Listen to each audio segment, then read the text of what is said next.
지지율하고 가고 매우 높은 상관관계를 유지하고 있다. 이게 예전부터 민주당이 쭉 해오던 데이터하고 정확하게 일치하고 있다. 사실은 자기들 지지층한테 표를 더 얻기 위해서 했던 거다. 앞으로도 어떻게 될 거냐 생각해보면 아파트는 망고쌤.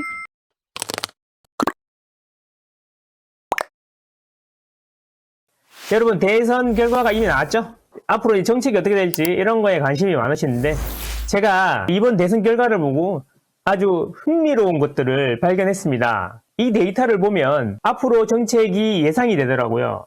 지금까지 왜 민주당이나 국민의힘이 그런 식으로 정책을 유지해 왔는지 이해가 되실 겁니다.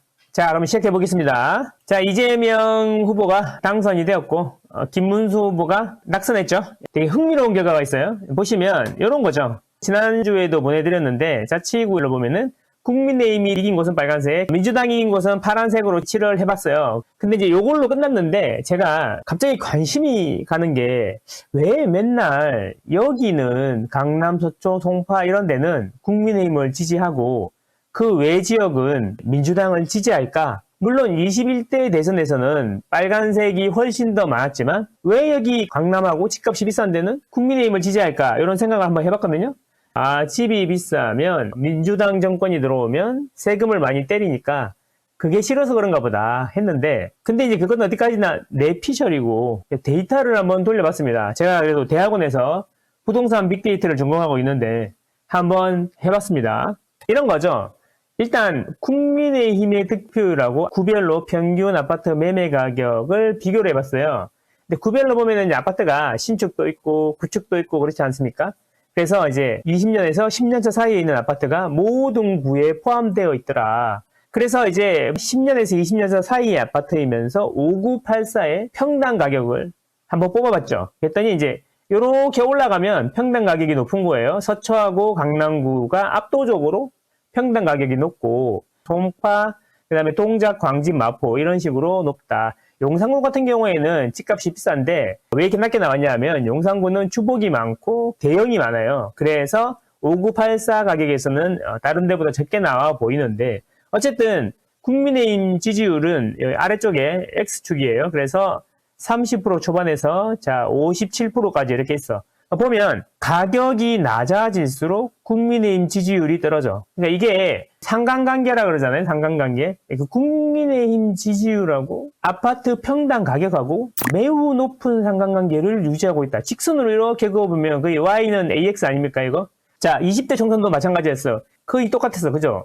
다른 게 없죠. 다른 거라고는 이제 지지율이 여기는 40% 초반에서 60% 후반이었는데 이제 이번 21대 대선에서는 30% 초반에서 50% 후반, 그러니까 10% 정도 빠져버린 거죠. 그래서 진 거죠, 서울에서. 그래서 아파트 가격하고 국민의힘 지지율이 비례한다. 아파트 가격이 비쌀수록 국민의힘을 지지하는 사람들이 많다. 이렇게 보시면 되겠습니다. 아파트는 망고쌤. 자, 그래서 제가 그 상관관계라는 걸 놀려봤는데 국민의힘의 득표율 21대와 아파트 평당 가격 간의 상관계수는 0.85 정도 된다라고 나왔어요. 0.85면 어떻게 보냐면 통계적으로는 매우 설명이 잘 된다. 그러니까 아파트 가격이 높을수록 국민의힘 지지율이 높아진다라고 하는 말은 거의 설명이 된다. 거의 맞는 말이다. 이런 이야기인 거죠. 그래서 상관계수가 0.85는 매우 강한 양의 상관관계. 그러니까 가격이 높아지면 지지율이 높아진다. 아파트 평균 가격이 높은 자치구일수록 국민의힘 득표율이 높게 나오는 경향이 매우 뚜렷하다. 매우 뚜렷하다. 이렇게 볼 수 있다라는 겁니다. 그러면 아파트가 적은 데도 있지 않냐. 빌라가 많은 데도 있고 그 다음에 이런 데에도 뭔가 있지 않을까 해가지고 제가 어떻게 해봤냐면은 구별로 투표 대상이 되는 사람 있잖아요. 그 사람 대비 아파트 한 채당 선거인이 몇 명 정도 되는지 우리 보면 아파트에 보면은 세대당 주차 대수처럼 세대당 선거인 수 대비로 해서 국민의힘을 지지하는지 안 하는지 이런 것도 한번 해봤거든요. 이게 무슨 소리냐면 세대당 선거인이 이쪽으로 가면 적은 거고 이쪽으로 가면 많은 거예요. 그리고 국민의힘 득표율은 위로 올라갈수록 높은 거죠. 그래서 보면 약한 상관관계가 있다. 있는데 어떤 의미냐면은 세대당 선거인 수가 적을수록 국민의힘 지지율이 높더라. 이런 이야기예요. 신기하지 않습니까? 아파트 세대당 선거인이 적을수록 국민의힘 지지율이 높더라. 여기 보시면 55% 두 개 있는 거예요. 서초구하고 강남구일 거 아니에요. 어쨌든 그렇다. 그래서 선거인이 많아질수록 국민의힘 지지율이 떨어지더라. 이런 이야기고요. 그래서 아파트 수하고 국민의힘의 득표율은 마이너스 0.23. 그러니까 반대로 간다. 아파트에 거주하는 사람 수가 많아질수록 국민의힘 지지율이 떨어지고 민주당은 반대로 아파트 한 대당 사람들이 많아질수록 지지율이 올라간다. 그 이야기는 뭐냐면 아파트 보급률이 낮을수록 그러니까 10명이 살고 있는데 아파트가 5채 있는 거랑 10명이 살고 있는데 아파트가 8채 있는 거랑 세대당으로 보면은 아파트 보급률이 높을수록 세대당 선거인 수가 줄어드는 거잖아요. 그러니까 아파트가 많이 보급되어 있는 곳일수록 국민의힘 지지율이 올라간다.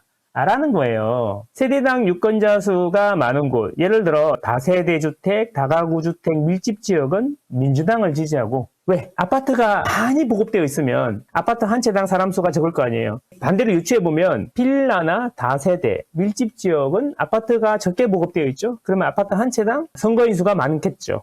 그러니까 무슨 말인지 아시겠죠? 그러니까 아파트 가격이 높은 곳도 국민의힘을 지지하지만 아파트가 많을수록 국민의힘 지지율이 올라간다. 이런 이야기입니다. 민주당은 그 반대다. 이런 거죠. 쉽게 이야기하면 아파트가 많은 데는 국민의힘을 지지하고 빌라나 다세대가 많은 데는 상대적으로 민주당 지지율이 높다. 이렇게 되는 겁니다. 아파트는 망고쌤. 자, 그래서 제가 이제 물어봤죠. 챗 GPT한테. 야, 그러면 국민의힘이나 민주당 입장에서 아파트 보급에 대한 정책을 어떻게 하면 자기들의 지지율을 올릴 수 있겠냐. 그렇게 질문을 했더니 챗 GPT가 국민의힘하고 민주당 입장에서 아파트 정책을 이렇게 하면은 지지율이 올라간다라고 이야기해 준 거예요. 보세요. 국민의힘은 고급 주거지나 중산층 대단지를 보호해 주는 게 핵심 전략이 돼야 된다. 뭐냐면 아파트 평당가랑 지지율이 매우 높은 상관관계가 있기 때문에 아파트 가격이 계속 올라갈수록 국민의힘 지지율이 높아지는 거다. 그러니까 고급 주거지를 많이 만들어야 된다. 이런 이야기인 거죠. 그리고 세대수하고 지지율하고 양의 상관관계가 있더라. 그래서 대단지가 많을수록 국민의힘 지지율이 올라가더라. 그러니까 통합 재건축 해갖고 큼직큼직하게 팍팍팍팍 짓고 아파트가 비싸야지 지지율이 올라가니까 재건축을 해도 통합 재건축으로 하고 그 다음에 가격이 계속 올라가는 정책을 해야 국민의힘 지지율이 올라간다.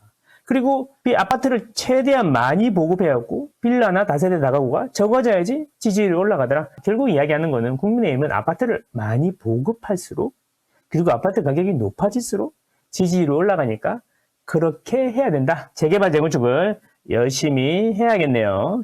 민주당 같은 경우에는 서민이면서 다세대 지역 그리고 청년 신혼 확보 전략을 해야 된다. 배경 데이터는 세대당 유권자 수가 많은 지역, 그러니까 빌라가 많은 곳, 아파트보다는 다세대 빌라가 많은 지역이 민주당 지지율이 높으니까 아무래도 재개발 재건축으로 신규로 사람들이 아파트에 유입이 되면 보수 성향으로 전환되는 경향이 있으니까 아무래도 민주당 입장에서는 재개발 재건축을 활성화시키면 안 되는 거죠.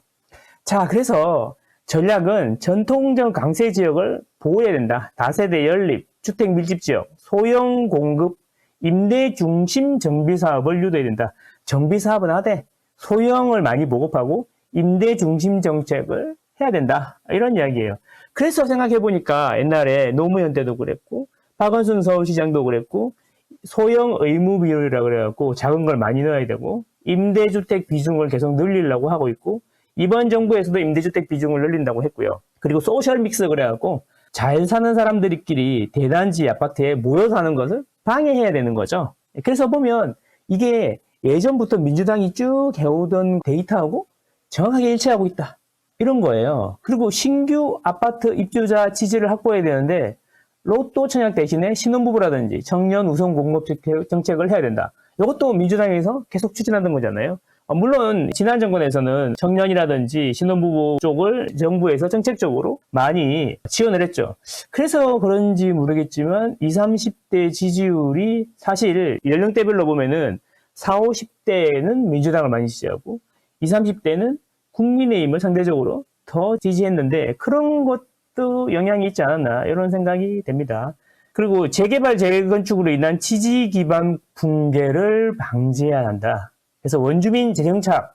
그래서 이제 재개발하면은 원래 살던 임차인들한테 임대아파트에 우선 들어오게 하는 정책이라든지 이런 걸 했구나. 이런 생각이 드는 거예요. 어쨌든 민주당 쪽에서는 공공주도로 임대를 많이 넣고 청년 신혼부부 쪽으로 정책을 많이 해야 되고 재개발은 가능하면 반대를 하는 게 맞는 거였다라는 겁니다. 여러분, 지금까지 이야기 들어보시면 좀 소름 돋지 않습니까? 2000년대 이후부터 계속 민주당이랑 국민의힘이 정책적으로 해왔던 내용들이 사실은 국민들의 주거 안정이라는 그런 것도 있지만 자기들 지지층한테 표를 더 얻기 위해서 했던 거다. 이런 생각을 할 수 있겠다. 아파트는 망고쌤. 그래서 결국에는 앞으로도 어떻게 될 거냐 생각해보면 국민의힘은 고가 아파트나 대단지를 많이 지으려고 재개발 재건축을 많이 하는데 민주당은 중저가 다세대 밀집 지역이 재개발 재건축으로 흘리는 거를 막고 만약에 그렇게 하더라도 임대 비중을 높이고 공공재개발, 공공에서 주도하는 그런 재개발을 해야 되는 거다. 국민의힘은 이제 민간 재건축 이쪽을 계속 추진하려고 하는 거고 말입니다. 주요 타깃이 이제 자산보유층이나 고령층이고 민주당은 청년이나 신혼 세입자였는데 사실 이거는 좀 많이 희석이 된 것 같고 제가 보기에는 40대, 50대가 지지를 많이 하는 것 같단 말이죠. 그래서 민주당은 또 어떻게 할지 잘 모르겠지만 어쨌든 재개발 입장에서는 국민의힘은 규제 완화를 해서 계속 재개발을 해야 되고 민주당은 공공 중심이고 원주민 보호를 계속 해야 되는 정책을 펼칠 수밖에 없겠다. 그래서 이번 정부에서 하는 것도 재개발 재건축을 활성화한다고 하는데 이건 지켜봐야 될 것 같고 그 다음에 임대 비중을 높인다라는 이야기는 아마 이번에도 하지 않을까 그런 생각을 해봅니다. 자, 그래서 우연히 데이터를 한번 돌려봤는데 아주 흥미로운 부분이 나왔습니다. 앞으로 정책이 우리가 예상한 대로 잘 흘러가는지 한번 맞춰보면 흥미로운 부분이 될 것 같습니다. 감사합니다.